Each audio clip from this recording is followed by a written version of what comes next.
natin sa isang plate. Then, hindi na natin siya i-drain masyado.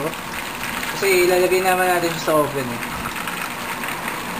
Okay, so sa nakikita nyo, napakagandang pieces niyan ng RFC. Then, magpa-fry tayo ulit dito. Okay, ito pa yung mga hilaw na chicken. So, same principle. Kailangan hindi siya magdidikit-dikit para crispy pa din siya.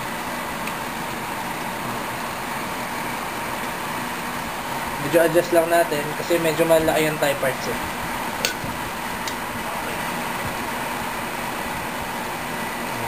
Kasi ang mangyayari pag nagdikit-dikit yan, hindi siya maging crispy. Kaya ayan, tama-tama lang. So check natin yung potatoes natin. So ang pag-check niyan, simple lang. Patong mo lang siya dito sa ating chopping board. Tapos ang gagawin natin dyan, titingnan na natin kung mapipisat mo na siya. So kapag hindi po pa siya napisat all the way, hindi pa siya luto. So babalik natin.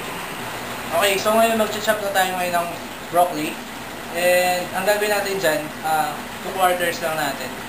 Then, kung saan nagbo-boil yung potatoes, doon din tayo siya i-boil. Okay, so mag-chop na ako ngayon ng broccoli. Ngayon ng broccoli. So ayan, ready lang natin siya dito. So ito, quarter lang natin.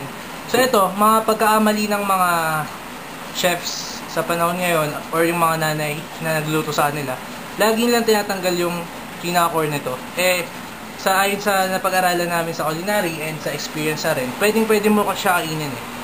Yung hanggang dito. Pero hindi naman yung buong stem. Pero hanggang mga 1 inch, 2 inch lang. Pwede yan. Okay. So, ika-quarter lang natin. Okay. Para siyang sprouting broccoli. Na yung mga baby pa. So, ito, sa case na to, galing tong Baguio. Itong mga maliliit na broccoli na to.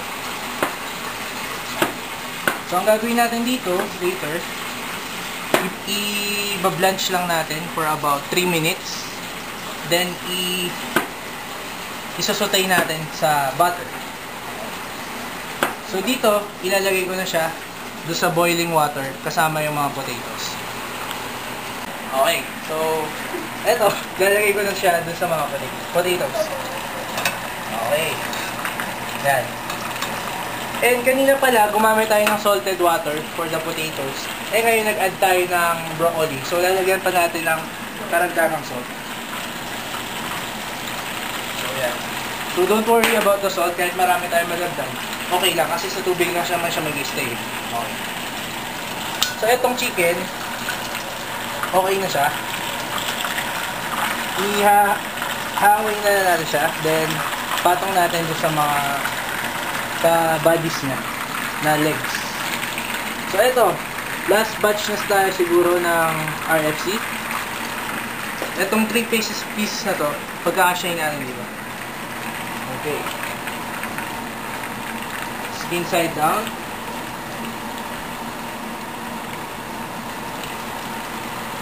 Ayan. So ito, sa case na to, medyo nalakasan natin yung apoy kasi medyo nagdikit sila.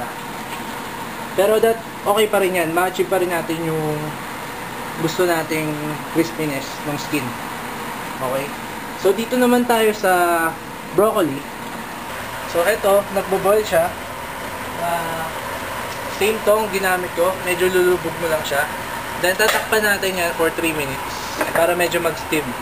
Tapos, by that time, luto na din yung potatoes. And sisimulan na natin yung smashed potatoes and sweet potatoes. Then yung potato wedges na sobrang sarap pag i-compare nyo sa mga fries, sa mga fast food, sa mga ganyan.